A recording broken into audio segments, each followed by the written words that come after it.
Сәлеметсіз бе? Біздің дүкенге қош келдіңіз. Бізде арнайы дүкен перзентханаға дайындық. Осындай болашақ аналарымызды перзентханаға дайындаймыз, барлық керек заттармен. Осындай сумкалар бар, дайын жиналған. Немесе өзіңіз жинасаңыз болады, керекті заттармен. Сізге көрсетейін ба? Сізге дайын сумка керек па? Өте жақсы. Мынау сумканы онда көрсете аламын. Үлкен, өте үлкен сумка, ішінде бүкіл керек жабдықтар бар, керек заттар. Осы перзентханада босанғаннан кейін босанар алдында барлық керек. Осындай сумкаға салынады. Прозрачный, түсі жасыл. Қаласаңыз басқа түстері бар, қызыл, көк. Жасыл ұнайды ма сізге? Жарайды. Онда сізге ішінен алып қазір көрсете берейін. Бірінші онда кішкентай баланың, бөбенің заттары, киімдерінен бастаймыз ба? Ол ең, былайынша айтқанда, маңызды, ең бастапқы, ең керек. Пеленка.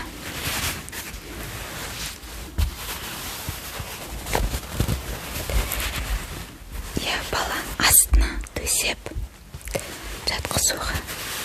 Жай ғана материал өте жақсы. Осындай пеленка бар.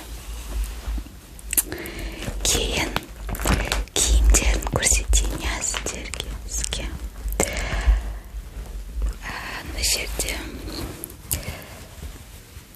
мен көк түстерін көрсетемін. Сізде ұл бала ма, қыз бала ма? Как раз ұл бала ма? Онда сізге как раз осы түстері келеді.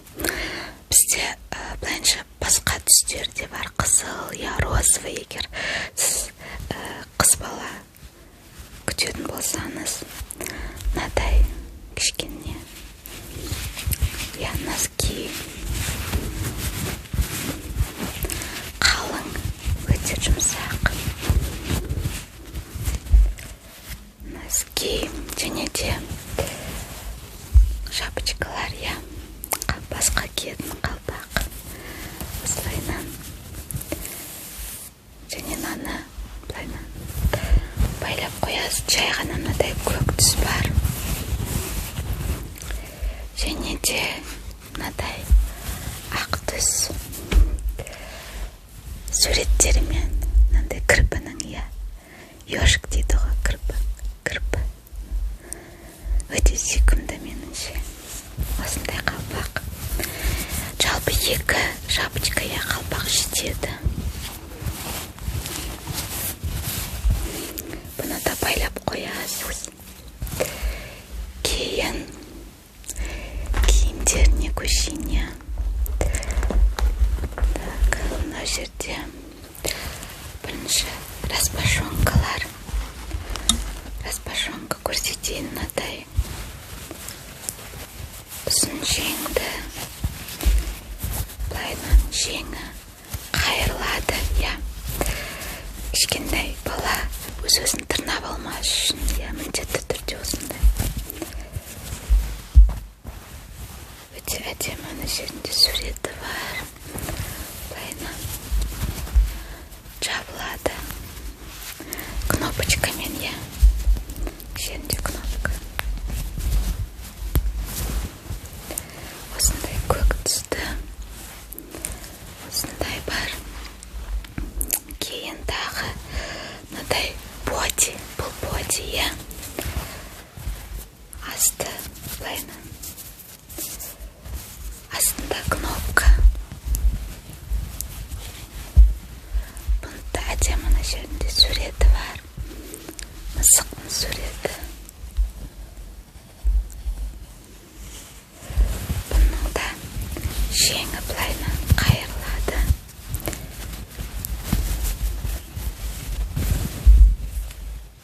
Өте әдемі ұзын жең.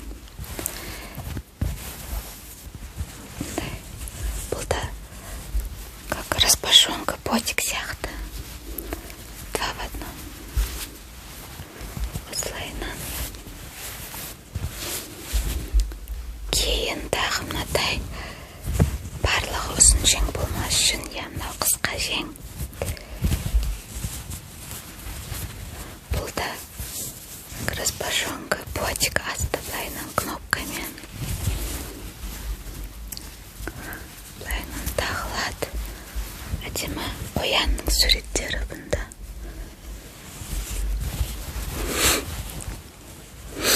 Осындай. Кейін жай ғана ботиктар. Осылайынан, я. Бұл распашонка емес, жай ботик. Өте әдемі жұлдыздарымен. Размерлері барлығы, я. Осы жаңа туылған 0 айдан 3 айға дейін. Былайынан асты кнопкамен, я. Өте материалдар барлығы жақсы. Жұмсақ, кішкентай нәрестенің денесіне. Және мынадай, бұл совсем, я, қысқа жең, мынадай маечка сияқты. Егерде енді қазір бары бірде күн жылы, былай жаз. Сондықтан да күн былай ыстық болып жатса, осындай қысқа жең маечка. Бұл да ботик астында кнопочкалармен. Мынадай әдемі суреттермен, фигвамның суреттері. Түсі былайынан шамал қоңырлау сияқты. Бір кофейный кофенің түсі сияқты. Кейін нелерді, балсонкиларды көрсетейін, я. Балсонки.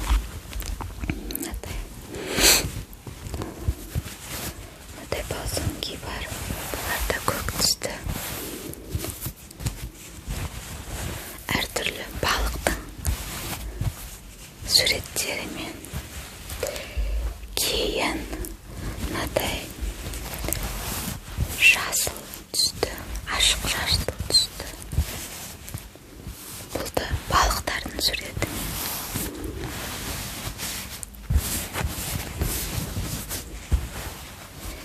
Кейін мынадай балсонки бар. Көк түсті, ақ көк полоскалармен. Осындай. Және мынау соңғысы жалпы 4 балсонки жеткілікті болады деп ойлаймын. Бірінші кездер аттомда, я. Және мынадай. Бұл да көк түсті, мына жерінде ақ. Өте әдемі.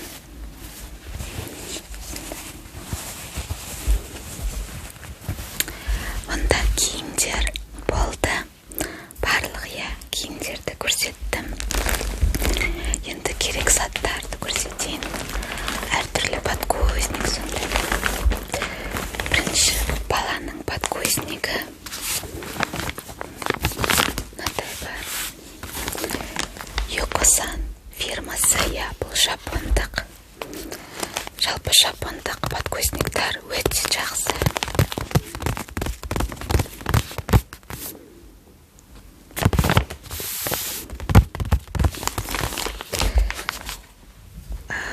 Сағатқа дейін жазылып тұр. 36 штук ішінде 0,5 килограмм. 5 килограммға дейін.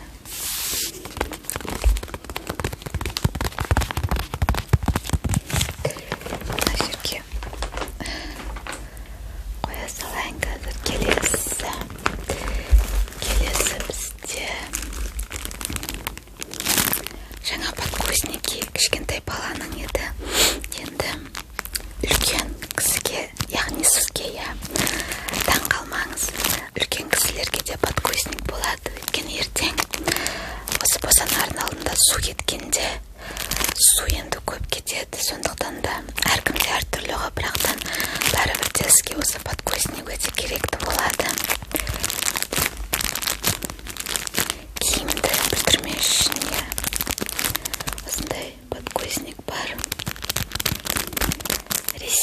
керек, иә, российский өте жақсы. Ішінде 3 штук, 3-еуі жеткілікті болу керек сізге.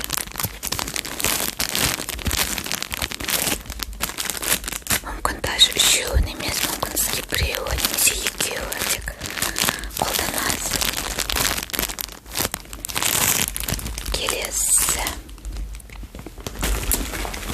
Келесі бізде мынау пеленка, одноразовая пеленка. Бұл да өте керек. Ертең бала нәрестеңіз, иә, сиіп ішіп қойса, сол кезде жуып жатпайсыз, аны тек ауыстыра саласыз, болды. Бұл одноразовый, жақсы сіңіріп алады. Бұның размері 90-60 сантиметр, және тағы да 60 сантиметр бар.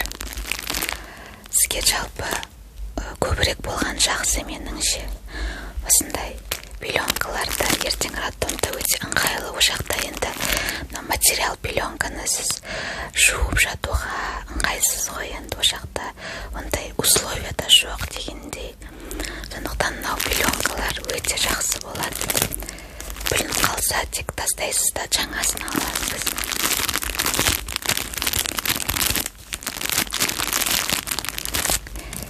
Кейін тағы мынау, бұл енді сізге ертең емізгенде мынандай вкладыши керек болады. Енді айтпай-ақ қойын қай жерге. Ішінде 30 штук. Бұл да Йокосан фирмасы, жапондық. Өте жақсы. Сүтті сіңіріп алады, өте жақсы. Өйткені бірінші кезде бәрібір де сүт былайынша көп болады.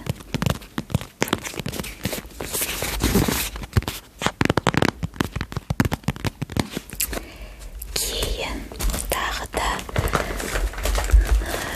бұл да сізге мынадай прокладка. Бұл да керек болады. Подкөзникті қолданып болғасын, кейін осындай прокладка салатын боласыз. Өйткені енді қорқытпай-ақ қояйын сізді, бірақ бірінші кезде босанғаннан кейін шамалы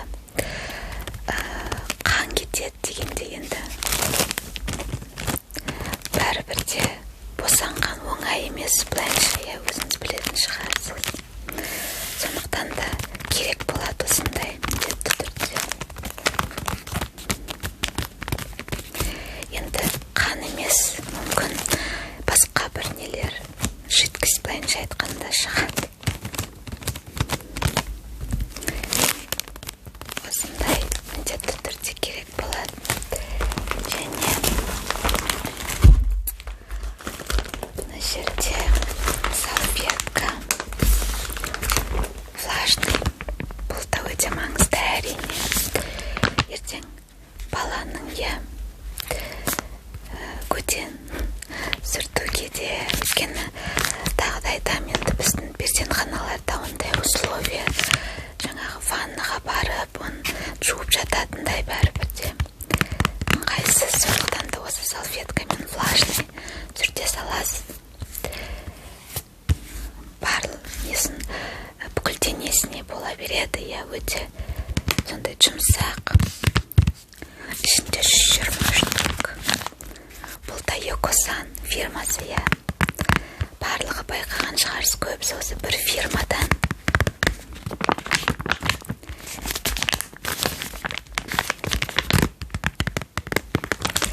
Без спирта, спиртсіз, гипоаллергенный. Осы жаңа туылған, 0 айдан бастап.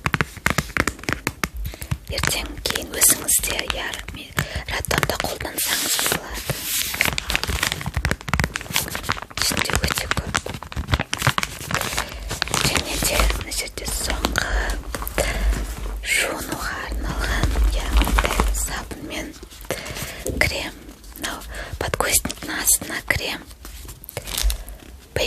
Карамель фирмасынан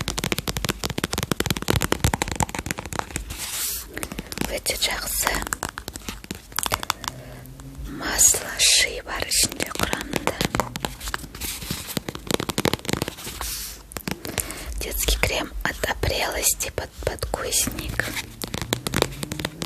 Өйткені баланың енді нәрестенің несі терісі өте нәзік қой ертең туылғанда. Және мынау бұл да Baby Line. Бұл жидкое мыло, жидкое мыло сабын. Ертең жуындыруға да. Барлығы кішкентай осы нәрестелерге арналған арнайы жаңа туылған. Осындай ішіне салайын. Енді жалпы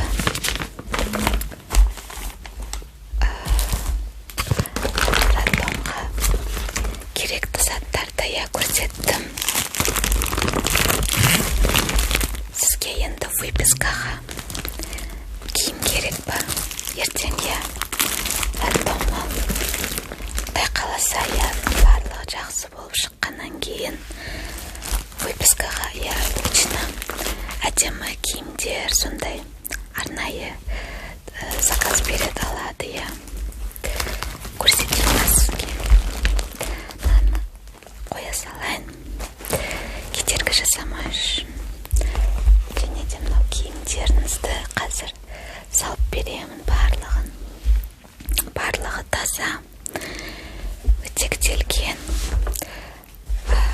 Роддомға, жаңағы выпискаға мынадай Карамель фирмасынан өте әдемі.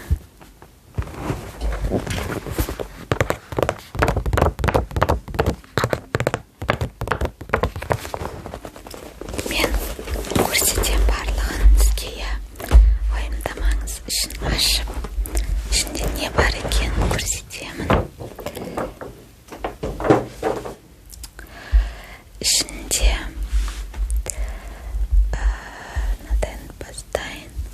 мынадай распашонка бар, ақ түсті.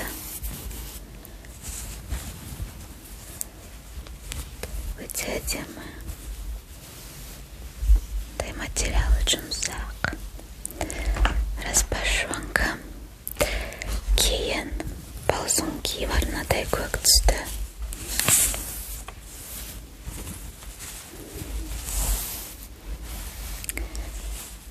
Осындай. Ертең выпискаға киюге, өйткені сіздер шығып суретке міндетті түрде түсесіздер әрине. Мынадай носки, ақ носки.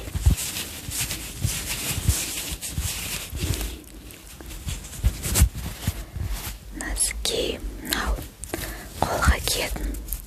Жаңағы айттым ғой, бала өз-өзін тырнап алмас үшін, мынадай қолғаптар ақ түсті.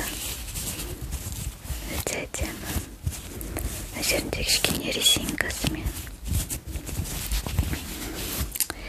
Кейін мынадай шапочка. Мына жер былай байланып қойған. Шапочка. Кейін ботик. Қысқа жеңді. Жерінде кнопочкалармен әдемі суреті бар. Let's go дейді.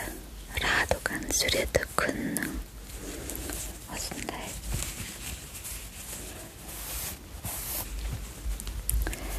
Ботик. Кейін мынадай слюнявчик. Кнопкамен. Өйткені кішкентай нәрестен ертең аузынан су ағатын болады. Осындай ақ слюнявчик. Кейін мынадай жай ғана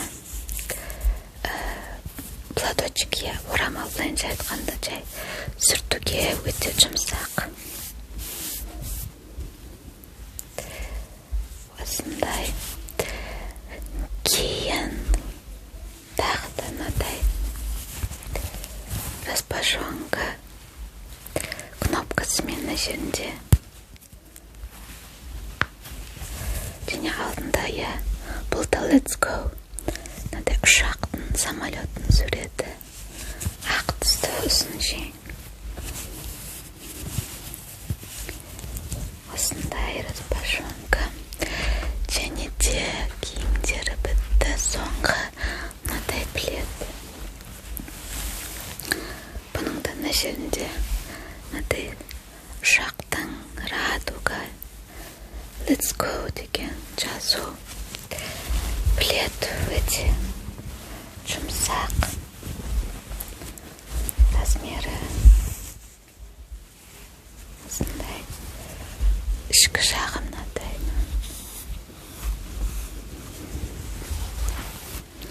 Ертең осылар киімдерді кигізіп, кейін сыртынан мынау пледті орап алып, иә, солайынан шықсаңыз болады. Осындай плед. Бұны кейінде выпискадан былайынша шыққасын роддомнан, я үйде де қолдана бересіз. Кейін балан, я үстін жауып. Плед өйткені бұл бәрібірде керек болады ертең. Далаға ат шыққанда, мысалға серуендеп. Осындай плед. Осын барлығын, я жаңа коробкасына мен сізге салып берем, әдемі қылып. Жалпы осы болды, я, барлық заттар. Бәрін аласыз ба? Барлығы ұнады ма сізге? Өте қуаныштымын мен, я. Болды, барлығын қазір онда сізге салып беремін, я. Көп рахмет келгеніңізге. Сау болыңыз.